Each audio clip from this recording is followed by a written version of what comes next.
Good afternoon, trappers. Time for your tip of the week from my line to yours. So we're looking at my sled, the tow behind sled. We're going to talk about the modifications I've done to make it a little more work-wise on the trap line. So I built this sled probably 10 years ago at least, and maybe 12 years ago. And it's a 1/4 inch UMHW. It's a Siglin style sled. And it's got UV inhibitor in it. It's just an awesome sled. We'll start at the tongue. We won't go over the hitch. The hitch is a design that a friend of mine came up with, and that's what I learned with and have stuck with. I like a big handle to grab this sled and when you're hooking it up or when you're disconnecting. And on the front I put this snow flap. That was many years too late. I should have come up with that a long time before I did, but that is really valuable. That keeps the overflow from your track from filling up this sled. Anybody that pulls one of these know how heavy they get when they're full of overflow. So that's just an extra load bar right here. That's where I store it. My load bars I place across the sled to hold gear, like my wolf box right there. So I don't have to bungee cord or strap it in. It just sits in between them two bars.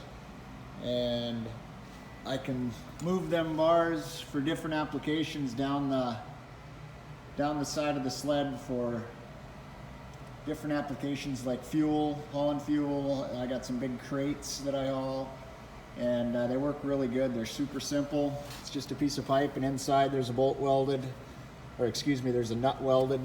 And then on the outside there's a big fender washer with a bolt and chain link. And I put the chain link on there so I can tighten it with a pair of pliers or my fingers.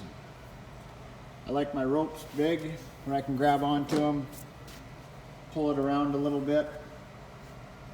Inside there is a rubber mat full length of the sled, and it's kind of a softener in there, and it's traction. Anybody that's been around these, if you step in them with a little bit of snow, you can fall pretty quick. So anyway, that's in there and keeps stuff from sliding around.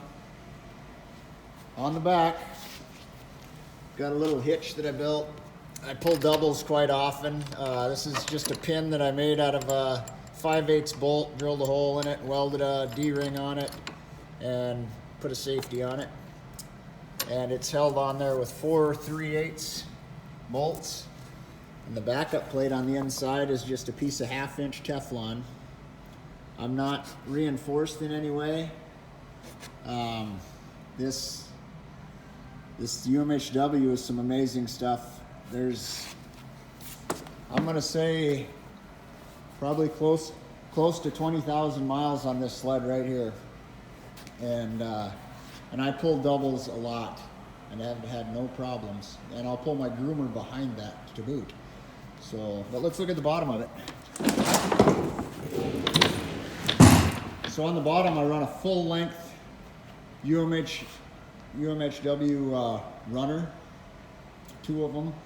And these help not only protect the sled from rocks, but it helps it track.